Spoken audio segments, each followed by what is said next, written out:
Africa का सबसे iconic landscape savanna.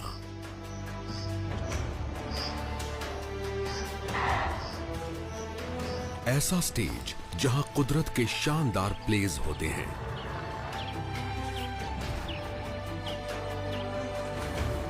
ये जगह बिग 5 के लिए जानी जाती है, पर यहां कुछ ऐसे जीव भी रहते हैं जिन्हें पहचानना हमारे लिए मुश्किल है। शिकारी से शिकार तक इकोसिस्टम का ऐसा साइकिल जहां छोटे से बड़े जीव तक एनर्जी फ्लो होती रहती है।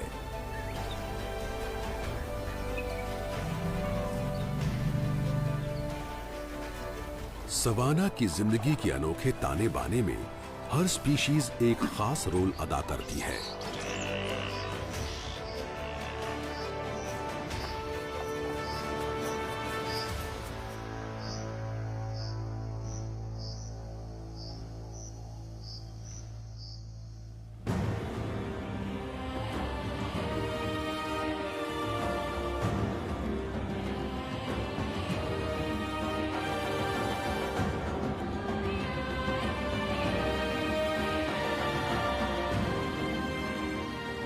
Wild life icons.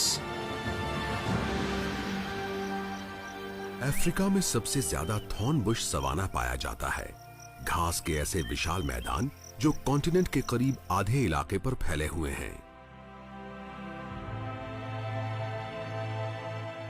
Savanna 3 crore square kilometre पर और 27 अफ्रीकन देशों पर फैला हुआ है।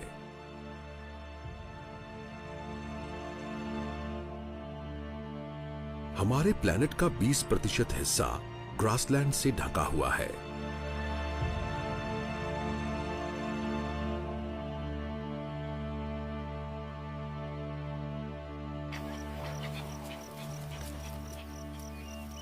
हैरानी की बात यह है कि सवाना में और कुछ नहीं बल्कि सीधी सादी घास ही उगती है।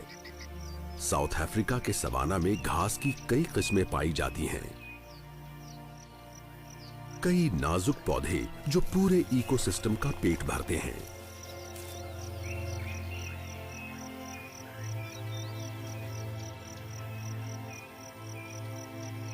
सवाना जिंदगी का काफी कॉम्प्लेक्स ताना बाना है। यहाँ फूड चेन के सबसे नीचे पौधे हैं और सबसे ऊपर हैं शिकारी। लाखों सालों से ये इलाका जिंदगी और मौत की कहानियों का गवाह बना है। ग्रासलैंड्स ग्रेजर्स के झुंडों के लिए किसी दावत से कम नहीं है, और उन कार्निवोर्स के लिए भी जो उनका पीछा करते हैं।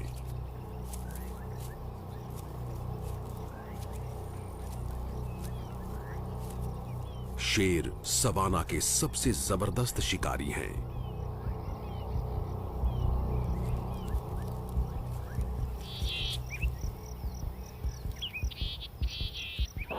आहट सुनते ही इम्पाला छिपने के लिए भागता है, पर शेर छिपकर हमला करने में एक्सपर्ट है। शेरनी की साथी भी उसकी खुशी में शामिल है। ये मिलीजुली कामयाबी है। ज्यादातर शिकारों में इन्हें खाली हाथ ही लौटना पड़ता है। प्राइड शिकार को देखकर फूला नहीं समाया। इस शिकार से इनके पूरे परिवार का पेट भरेगा, जिसमें बढ़ते बच्चे भी शामिल हैं, और इससे कई दिनों तक इनकी भूख शांत हो जाएगी। ऐसे ही हादसों की वजह से सवाना के फूड चेन की एनर्जी आगे बढ़ती रहती है। हर्बीवोर्स पौधों को खाते हैं और कार्निवोर्स हर्बीवोर्स को खाते हैं, यानी एक तरह से वो भी पौधे खाते हैं। सवाना नाम सुनते ही हमारे दिमाग में घास के खुले मैदान का नजारा उभरता है। ऐसा इलाका जहां पेड़ नहीं होते, जैसे तंजानिया का मशहूर सेरेंगेटी, पर हर घास का मैदान ऐसा नहीं होता। सवाना में बहुत सी जगहों पर पेड़ होते हैं जो घास के साथ साथ उगते हैं। सवाना के लिए सबसे जरूरी है लाइट। यहाँ के पेड़ फैले हुए होने चाहिए ताकि पत्तियों की छाया घास पर ना पड़े।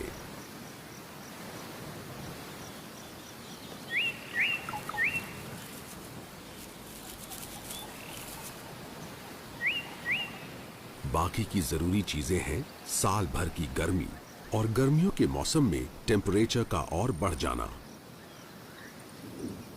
और साथ में गर्मियों की बारिश।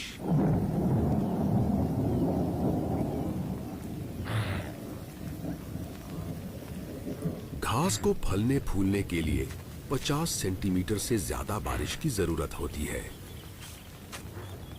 और हां, हमें भूलना नहीं चाहिए कि जब जीव आकर सवाना की घास चरते हैं तो उसी चरने से नई घास को और उगने का मौका मिलता है।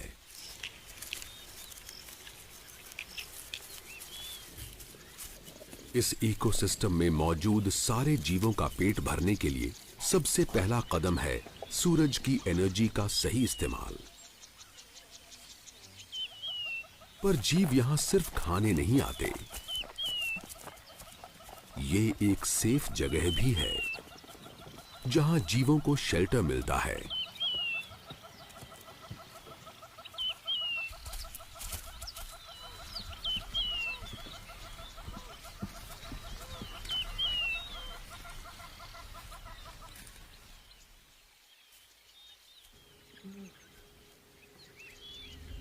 पर सारे जीवों में जो इस इलाके के लिए सबसे ज्यादा जरूरी है वो है हाथी।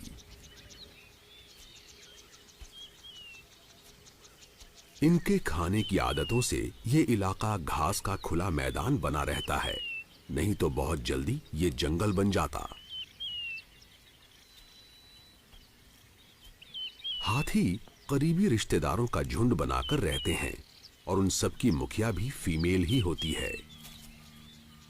वो इस इलाके का चप्पा चप्पा जानती है और खाने की सबसे जरूरी जगहों को भी पहचानती है।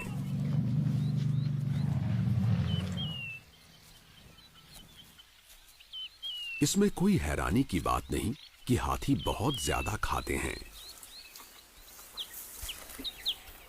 जमीन के जीवों में बुश एलिफेंट्स सबसे बड़े होते हैं और एक अडल्ट फीमेल का वजन 3 टन से ज्यादा होता है। उसके पूरे शरीर को एनर्जी देने के लिए उसके वजन का 5% यानी रोज 150 किलो की घास और पेड़ पौधों की जरूरत होती है।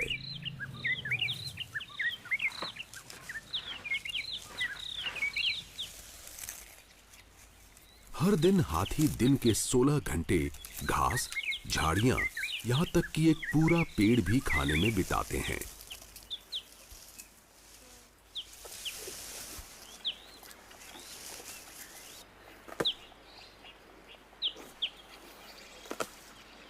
ऐसा लगता है कि झुंड जहां से गुजरता है वहां अपने पीछे बर्बादी का नजारा छोड़ जाता है। पर सच्चाई ये है कि ये बर्बादी सवाना के लिए जरूरी है। किसी इलाके में पेड़ गिराकर ये पेड़ों से होने वाली छांव को कम करते हैं, जिससे रोशनी नीचे की घास तक पहुंच पाती है और वो अच्छे से उग पाती है। गिरी हुई ब्रांचेस से नई घास को प्रोटेक्शन मिलता है, क्योंकि तब ग्रेजर्स उन तक पहुंच नहीं पाते।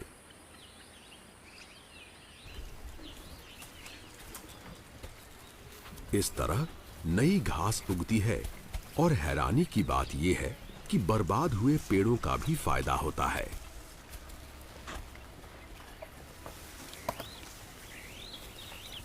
अकेशिया जैसी हार ना मानने वाली स्पीशीज ने फिर से उगकर अपनी बर्बादी का सामना करना सीख लिया है। अकेशिया का पौधा अपने बीजों को फैलाने के लिए भी हाथियों पर ही डिपेंड करता है। हाथियों का डाइजेशन कमजोर होता है, तो वो जो बीज खाते हैं वो कई बार बिना डैमेज हुए ऐसे ही निकल जाते हैं।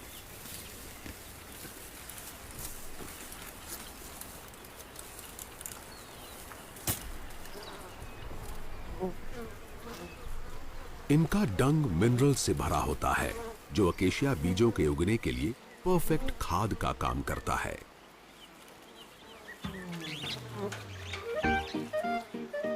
ये मिनरल्स बाकी जीवों को भी सहारा देते हैं। डंग बीटल्स उसे खाते हैं और डंग बॉल्स को धक्का देकर दूर ले जाते हैं ताकि उससे घोंसला बना सकें, जो उनके लार्वे के खाने की तरह काम आएगा। ये कामकाजी बीटल्स आसपास की मिट्टी को फर्टिलाइज करते हैं और बीजों को भी फैला देते हैं और यही बीज नए इलाकों में उगते हैं। तो हाथी जो पौधे खाते हैं उन्हें उनके ही खाद से न्यूट्रिशन भी मिलता है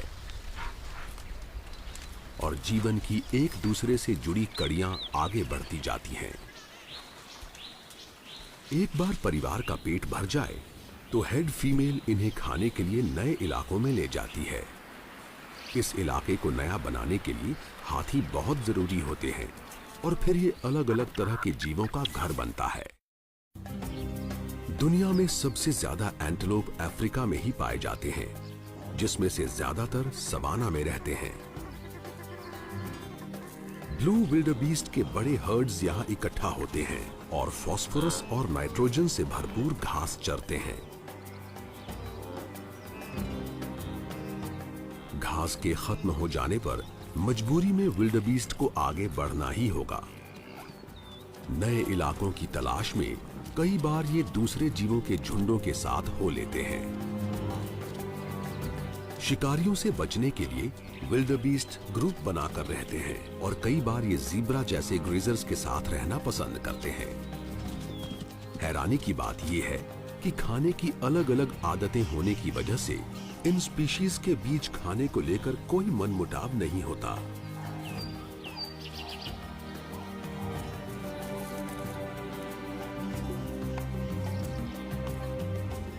साल के ज्यादातर वक्त खाने की कोई कमी नहीं रहती, पर अब हालात बदल रहे हैं।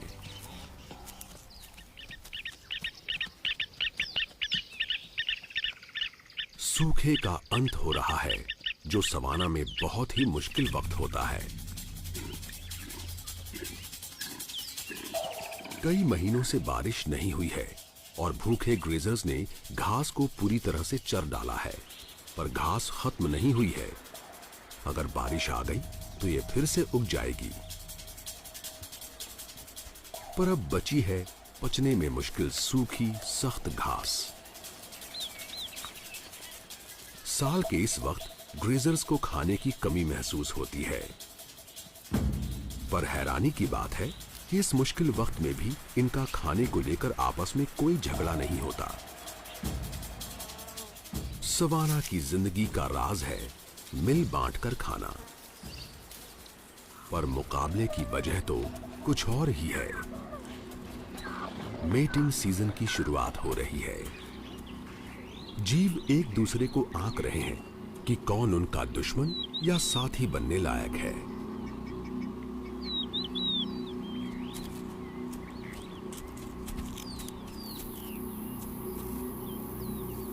शिकारी कमजोर जीवों को चुन रहे हैं और स्कैवेंजर्स बचा खुचा पाने की उम्मीद में चक्कर लगा रहे हैं।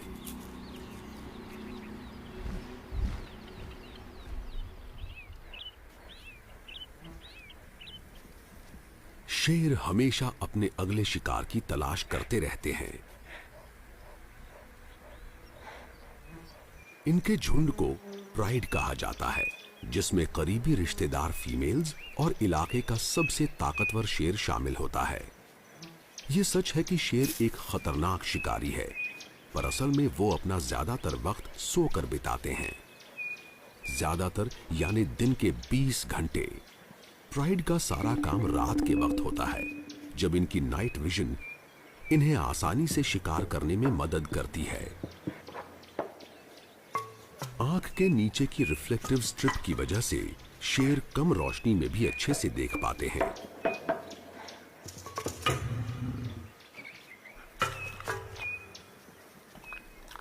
पर अभी तो ये कम से कम काम करेंगे। पेड़ की ठंडी छांव की वजह से फैमिली आराम से रिलैक्स कर सकती है।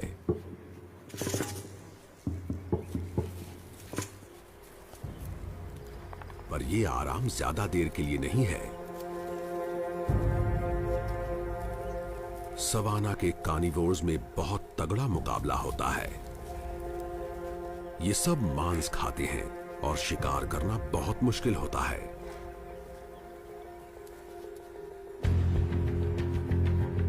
प्राइड में ज्यादातर शेरनी ही शिकार करती है।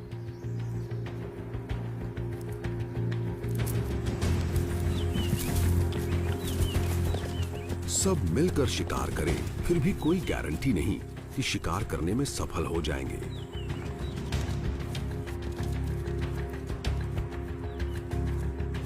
प्राइड शिकार करने का कोई मौका नहीं छोड़ रहा, इसलिए सवाना के जीवों को बहुत संभल कर रहना होगा।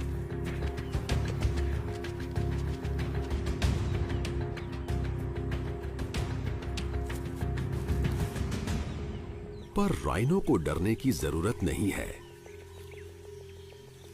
सवाना के कई ग्रेजर्स की तरह ये भी घास के एक्सपर्ट हैं।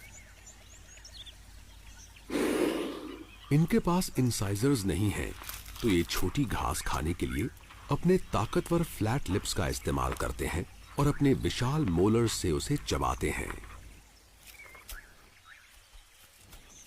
व्हाइट राइनो दुनिया की सबसे बड़ी राइनो स्पीशीज है, जिसमें मेल का वजन करीब 2200 किलो होता है।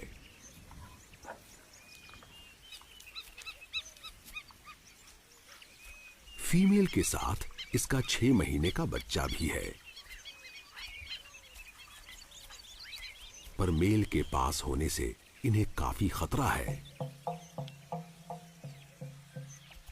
बच्चों वाली मां ज्यादा झगड़ा मोल नहीं लेती, और अगर एक मेल ने किसी फीमेल को साथी के तौर पर चुन लिया तो वो बीच में आने वाले किसी को भी नहीं छोड़ता, फिर चाहे वो छोटे बच्चे ही क्यों ना हो। अजीब बात है कि मां ने अपने बच्चे को विशाल मेल के पास जाने की इजाजत दे दी। ये अपने नुकीले सींग से एक ही झटके में बच्चे का काम तमाम कर सकता है।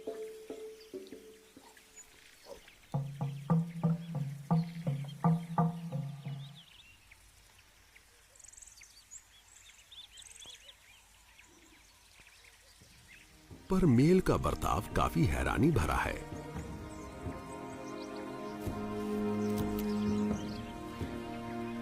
इसे छोटे बच्चे का अपने पास आना अच्छा लगा और इसने खेल ही खेल में उसे धक्का भी दिया।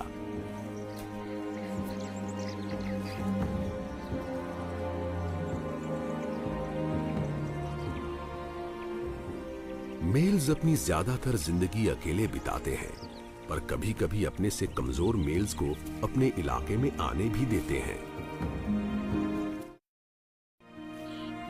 इस खतरनाक एडवेंचर के बाद छोटा बच्चा अपनी मां के पास चला जाता है।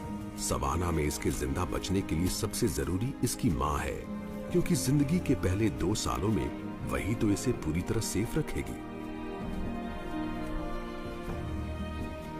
हालांकि इसने ऊपर का खाना शुरू कर दिया है, पर फिर भी बच्चा 1 साल तक अपनी मां का दूध पीता रहता है।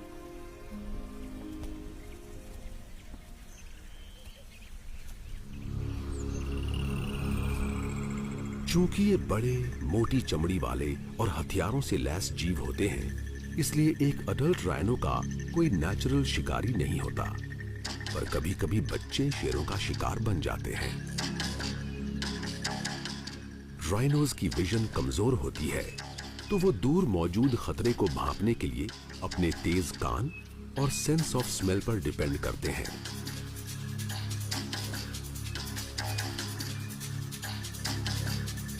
मां शेर को साफ साफ देख तो नहीं पा रही, पर वो उसे स्मेल जरूर कर सकती है।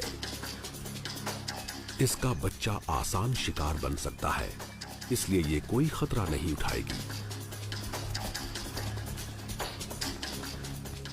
राइनो 40 किलोमीटर प्रति घंटे की रफ्तार से भागकर सामने वाले को जोरदार टक्कर मार सकते हैं।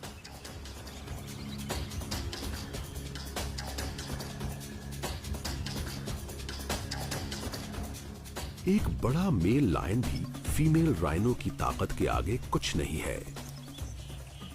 आखिरकार बच्चा अपनी मां के साथ और मां की प्रोटेक्टिव इंस्टिंक्ट्स की वजह से आराम से दूध पी सकता है। शेर का एक पसंदीदा शिकार है बफलो। छोटे बच्चे बहुत ही आसान निशाना होते हैं। बच्चे तो बच्चे, बड़े भी इनका शिकार बन जाते हैं। खुद को प्रोटेक्ट करने के लिए बफलो बड़े झुंड बनाकर रहते हैं। ये मेल्स और फीमेल्स की हर वक्त बदलने वाली कॉम्प्लेक्स सोसाइटीज होती हैं।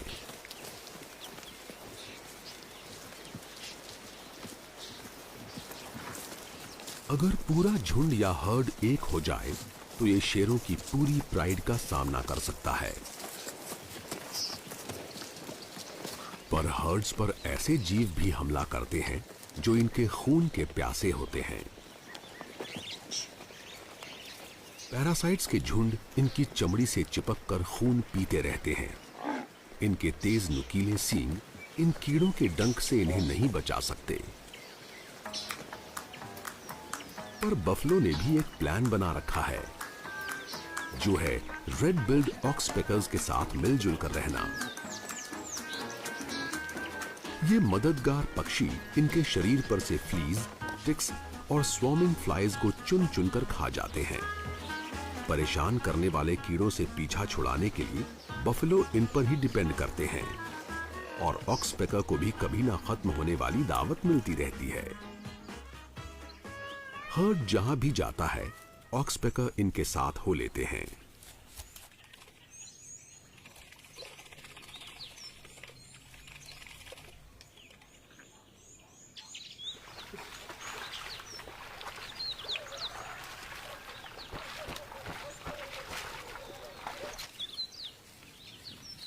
झुंड बनाकर रहने के अपने फायदे भी हैं और नुकसान भी। बफलो के लिए झुंड की जिंदगी का मतलब है खाने को बांटना। तो ये खाने में ज्यादा नखरे नहीं दिखा सकते। सवाना में ज्यादातर घास ही मिलती है, पर बफलो के लिए कुछ खास डिशेस भी मौजूद होती हैं। विशाल जीव होने की वजह से ये सवाना की झाड़ियों के ऊपर तक पहुंच पाते हैं।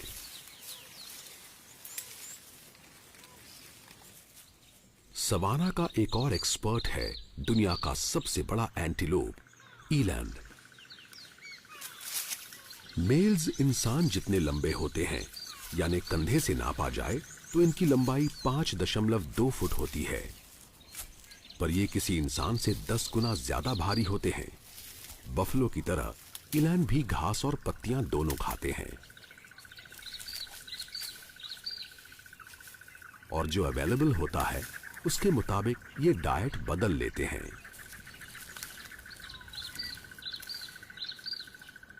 ईलैंड की खासियत है चलते वक्त क्लिक की आवाज करना। ये उसकी ताकत का सिग्नल है। मेल जितना बड़ा होगा, उसकी क्लिकिंग की आवाज उतनी जोरदार होगी।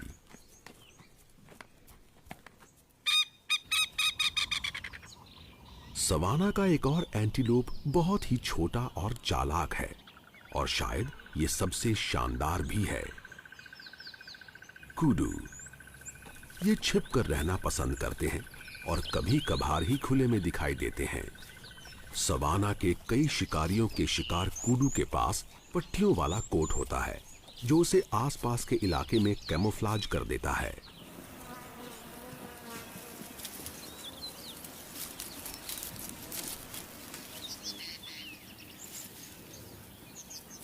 सारे रूमिनेंट जीवों की तरह इस फीमेल को भी अपने खाने को च्यू करना ही होगा।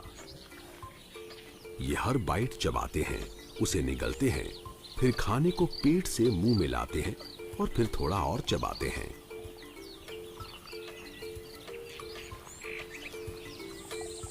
दूसरी बार चबाते वक्त जीव के पेट के बैक्टीरिया पत्तियों में मौजूद सेलुलोज को ब्रेक करते हैं।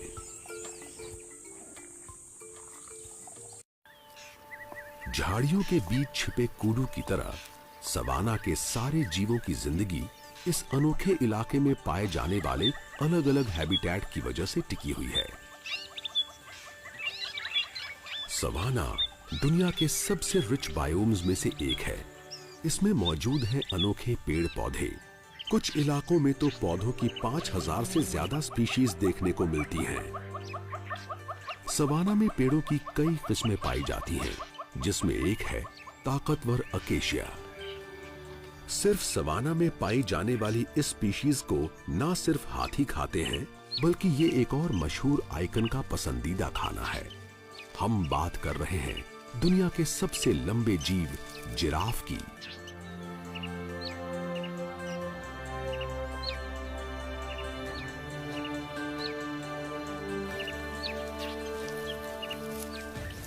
मेल जिराफ की लंबाई करीब 16 फुट होती है, जिससे वो पेड़ों के ऊपरी हिस्सों की पत्तियों तक पहुंच पाते हैं।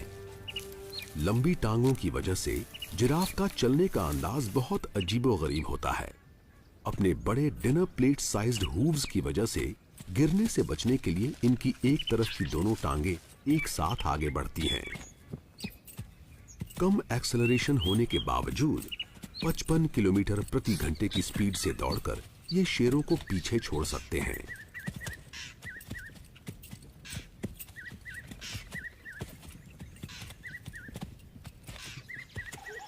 इनकी हाइट की वजह से ये दूर से आते शिकारियों को देख पाते हैं और साथ ही पेड़ों के ऊपरी हिस्से पर लगी नरम नरम पत्तियों का मजा भी ले पाते हैं। इसका मतलब खाने के लिए कम हाइट वाले जीवों और इनमें कोई मुकाबला नहीं होता।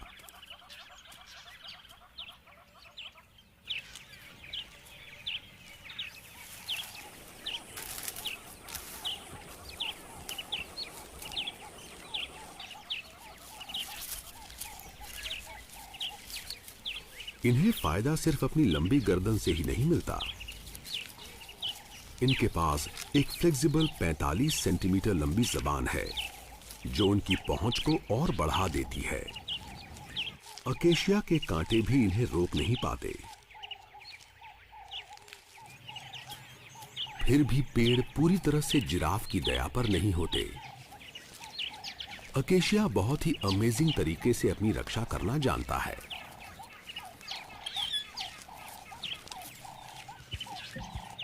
जैसे ही ब्राउजर पेड़ को खाते हैं, उसकी पत्तियां जहरीला टैनिन बनाने लगती हैं।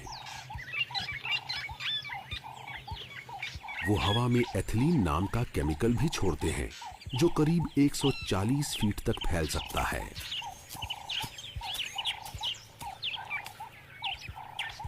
साइंटिस्ट्स ने यह पता लगा लिया है कि अकेशिया जिराफ से एक कदम आगे रहते हैं।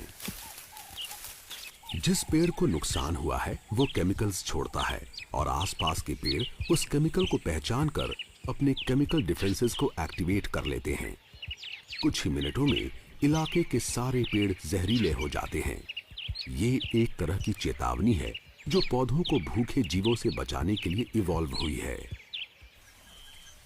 पर पौधों का जहर सबसे ज्यादा बर्बादी करने वाले ग्रेजर्स के लिए काफी नहीं होता। फीमेल हेड और उसका परिवार पास के पेड़ों को खाने में लगा हुआ है। हाथी अपने खाने में टैनिन, लेटेक्स और हाइड्रोजन साइनाइड के हाई लेवल्स को सहन कर सकते हैं। ये सिर्फ इसलिए मुमकिन हुआ क्योंकि ये मौसम के हिसाब से अपना खाना बदल लेते हैं और बारिश के बाद फिर से घास पर लौट आते हैं। सवाना की फूड चेन में हर जीव ने अपनी जगह के हिसाब से बदलाव लाए हैं। ये है कुदरत का अपना रिसाइकलिंग सिस्टम, जहां बर्बादी का मकसद है नई जिंदगी को जन्म देना।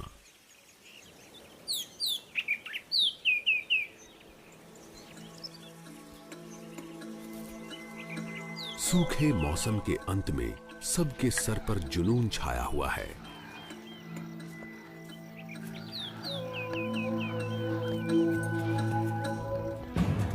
मेटिंग की तैयारी में विल्डबीस्ट ने पूरे इलाके को बांट लिया है।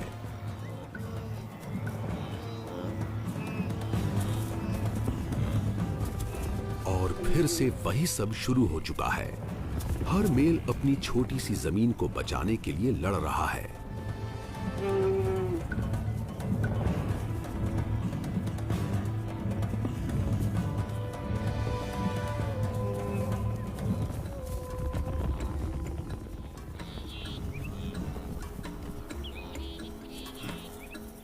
अगर ये अपने इलाके को बचा सका और अपनी फीमेल्स को सेफ रख सका तो इसे मेटिंग करने का मौका मिलेगा। बफलो के झुंड में भी अपनी पोजीशन के लिए झगड़ा हो रहा है। मेल और फीमेल दोनों को सींग होते हैं, पर सिर्फ मेल्स के सर पर भारी भरकम सींग होते हैं, जिसे बॉस कहते हैं। ये सींग या हॉर्न्स हथियार की तरह होते हैं और सामने से हुए वार से खुद को प्रोटेक्ट करने के भी काम आते हैं।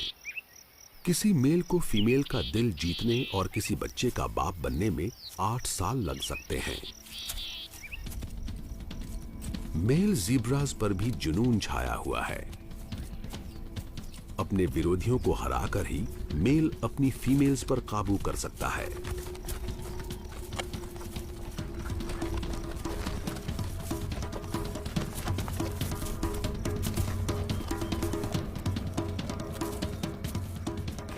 अगर कोई चैलेंजर ये लड़ाई जीत गया तो सारी फीमेल्स भी उसकी हो जाएंगी।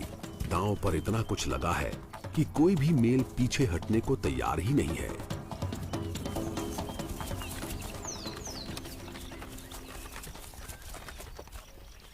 पर मार धाड़ से हमेशा बात नहीं बनती। इनके आकार और नुकीले सींगों के बावजूद इलैंड बहुत पीसफुली रहना पसंद करते हैं और मुकाबला करके ही मेल की ताकत का फैसला नहीं होता, वो होता है एक खास सोशल स्ट्रक्चर से। गर्दन के नीचे की मोटी चमड़ी यानी ड्यूलैप या थैले के साइज से लेकर इनके सींगों का साइज जैसी चीजें ये फैसला करती हैं कि फीमेल्स के दिल में कौन जगह लेगा। पर साल के इस वक्त सबसे जरूरी है शांति बनाए रखना।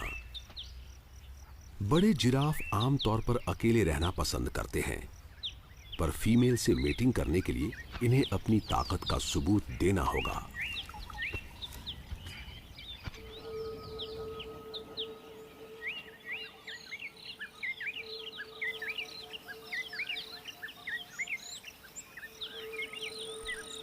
ये फैसला करने के लिए कि ज्यादा ताकतवर कौन है, इनके बीच होगा एक नेकिंग कॉन्टेस्ट।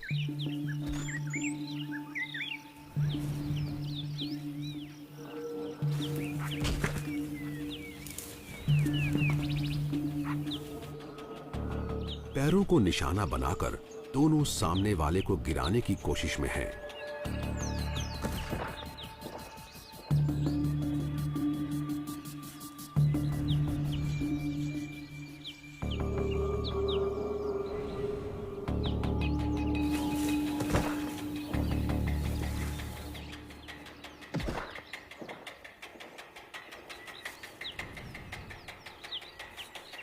मेल की लंबी ताकतवर फ्लेक्सिबल गर्दन से जुड़ा 30 किलो का सर किसी बड़े हार्ड बॉल जैसा है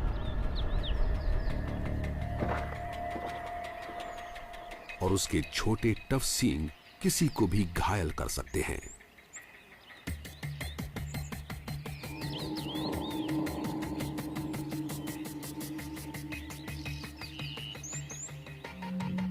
जिराफ का मुकाबला आधे घंटे तक चल सकता है और इनसे ये काफी बुरी तरह घायल हो सकते हैं।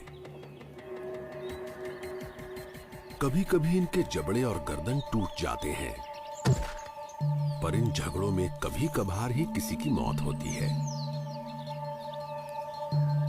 लगता है हमें अपना विनर मिल गया है।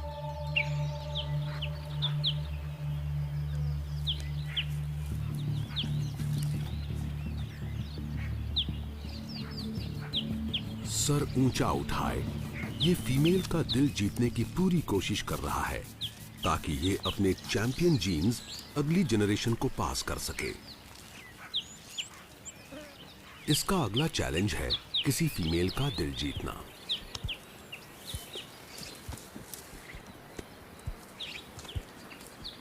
मेल जिराफ जैसे जैसे बड़े होते जाते हैं, उनका रंग गहरा होता जाता है। ये एक जवान मेल है और लगता है इसे ऐसी फीमेल मिल गई है जो इसकी साथी बन सकती है। पूंछ हिलाकर वो बता रही है कि उसे भी वो पसंद है, तो अब मेटिंग के मौके तगड़े हैं।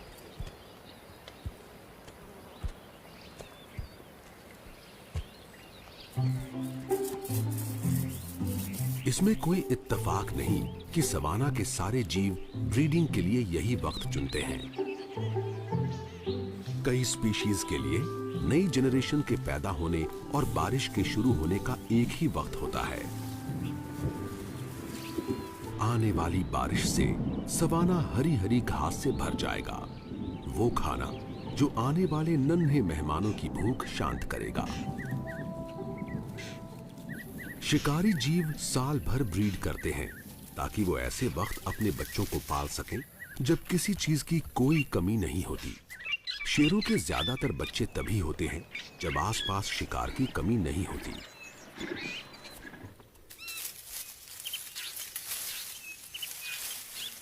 बाकी मेल्स के साथ मुकाबला करके इस ताकतवर मेल ने फीमेल की प्राइड पर हक जमा लिया है। इलाके पर अपनी सेंट मार्किंग के जरिए ये अपने कंपेटिटर्स को वार्निंग भी दे रहा है।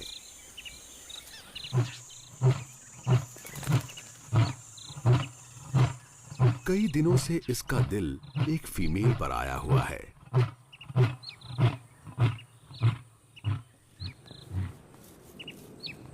पिछले 48 घंटों से दोनों प्राइड से अलग होकर एक अकेली जगह पर आ गए हैं और ये लगातार हर 15 मिनट में मेट कर रहे हैं।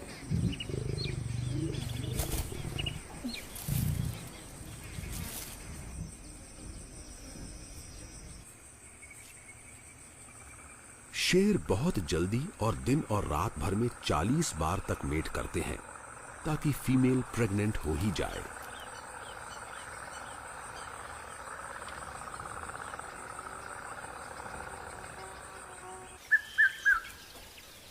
बाद में फीमेल अपनी प्राइड के पास वापस लौट जाती है। अगर वो प्रेग्नेंट हो गई है तो 3 महीने में बच्चों को जन्म देगी।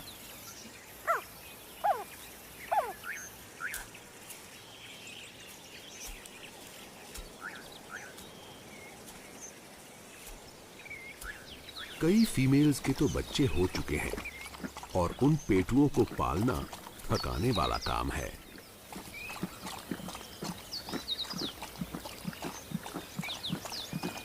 प्राइड में फीमेल्स अपनी ब्रीडिंग के वक्त का इस तरह तालमेल बिठाती हैं ताकि वो मिलकर बच्चों की देखभाल कर सकें और उन्हें दूध पिला सकें। एक ही उम्र के बच्चों के जिंदा रहने के मौके ज्यादा होते हैं क्योंकि एक ही साइज के होने की वजह से सबको बराबरी से खाना मिलता है। 11 महीने के होने पर बच्चे बड़ों के साथ शिकार पर जाना शुरू करते हैं। तब तक इन्हें अपनी मां की वॉचफुल नजरों के सामने ही रहना पड़ता है। ब्रीडिंग सीजन सारी स्पीसीज के लिए थकाने वाला वक्त होता है, खासकर सूखे के आखिर में, क्योंकि तब खाने की बहुत कमी रहती है। पिछले कुछ महीनों में हाथी लगातार सूखे इलाके से गुजर रहे हैं। साल के इस वक्त उनके खाने का 70% हिस्सा होता है पेड़ और झाड़ियां। पर हाथी ताजा घास भी खाते हैं और वो पानी के बिना बढ़ नहीं सकती। हर चीज अब सिर्फ बारिश का इंतजार कर रही है। हेड फीमेल ने हवा को सूंघा। हाथियों के सूंघने की शक्ति बहुत तेज होती है। इनके कान भी बहुत तेज होते हैं और ये दूर कड़कती बिजली जैसी लो फ्रीक्वेंसी की आवाजों को भी सुन लेते हैं। कहा जाता है कि ये सैकड़ों किलोमीटर दूर से भी आती बारिश को भांप लेते हैं।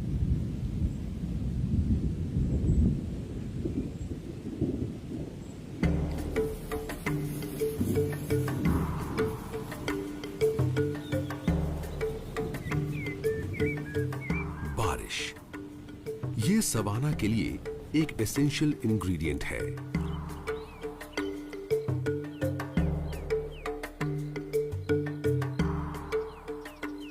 कुछ ही दिनों में गीली जमीन से पहला बीज फूटकर बाहर निकलेगा।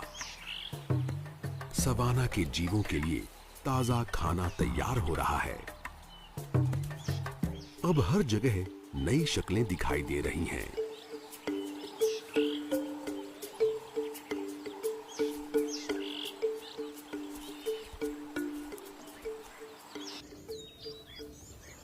खुले इलाके में फीमेल ब्लेसबॉक एंटीलोप्स ने बच्चों को जन्म देना शुरू कर दिया है। ऊंचे आसमान से वेरोज ईगल ने नीचे की एक्टिविटी देख ली है। ईगल किसी बड़े एंटीलोप पर हमला नहीं कर पाएगा, पर अभी अभी पैदा हुए बच्चों को तो शिकार बना ही सकता है।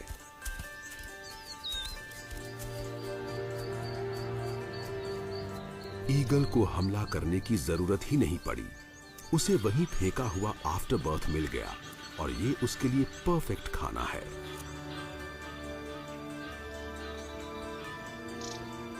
वेरोज ईगल्स की जोड़ियां जीवन भर साथ रहती हैं और इसकी साथी भी काफी भूखी है। ईगल्स एक्सपर्ट हंटर होते हैं, पर मौका मिलने पर ये छोड़ा गया मांस भी खा लेते हैं और इस तरह ये सवाना फूड चेन की बहुत ही जरूरी कड़ी का काम करते हैं और सारे न्यूट्रिएंट्स को रिसाइकल करके चेन में वापस शामिल कर लेते हैं।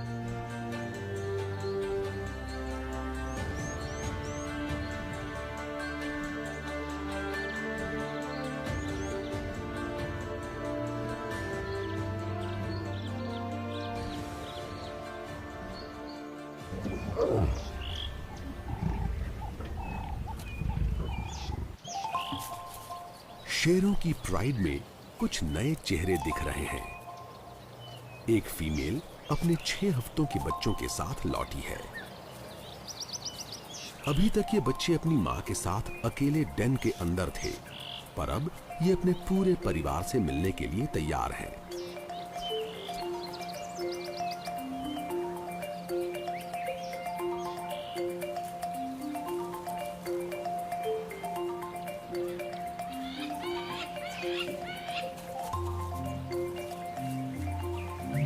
वो फीमेल कब्स जो जिंदगी भर इसी प्राइड में रहेंगी, उनके लिए ये शुरुआत है लंबे रिश्ते की। साल के इस वक्त जन्मे इन बच्चों के लिए खाने की कोई कमी नहीं है और अब जब बच्चे बड़े हो गए हैं, ये शिकार में अपना पूरा हिस्सा लेने में पीछे नहीं हटेंगे।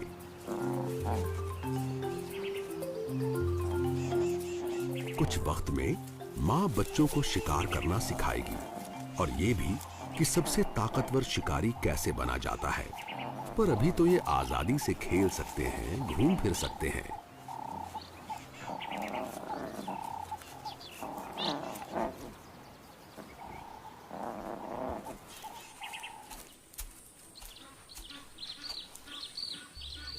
बारिश अपने साथ बहुत सारा पानी लाई है और सारे वाटर होल्स भर चुके हैं।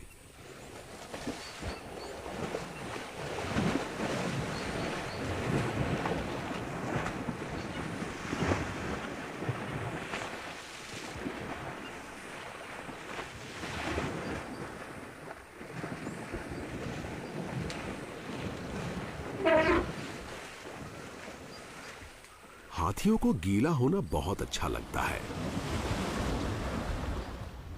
फीमेल हेड और उसका परिवार एक रिलैक्सिंग बाथ ले रहे हैं।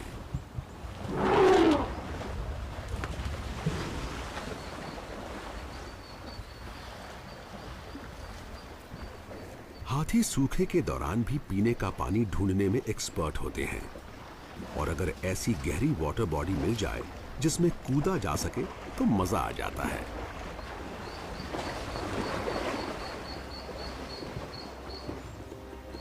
नहाना हाथियों की साफ सफाई का जरूरी हिस्सा है, जिसमें डेड स्किन और पैरासाइट्स को हटाने के लिए पेड़ों से रगड़ना भी शामिल है। पूरी फैमिली साथ मिलकर सफाई में जुटी हुई है।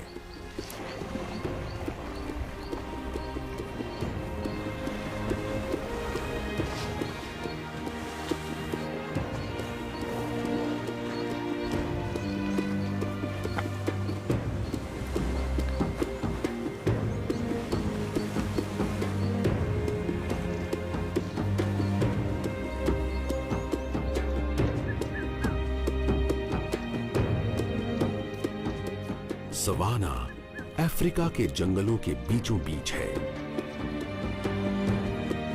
यहाँ जानवरों और पौधों की किस्मत एक दूसरे से जुड़ी हुई है। एक ऐसे कभी न खत्म होने वाले साइकिल में जो अपने साथ बदलाव और नया जीवन लेकर आता है।